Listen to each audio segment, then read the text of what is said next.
কোয়াগুলোর থেকে বার করে নেব, ওই ভেতরে কালো মতো পর্দা আর দানাগুলো।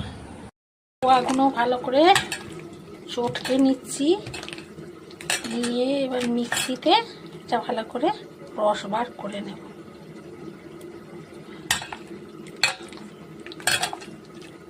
মিক্সিতে অল্প অল্প করে পাল্পটা বার করে নেব। মিক্সিতে কত সুন্দর হয়েছে।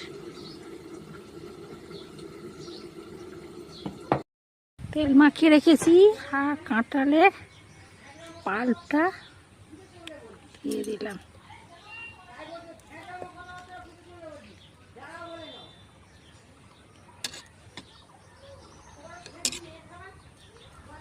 কে কাঁঠালের সত্য খেয়েছো আমাকে জানিও।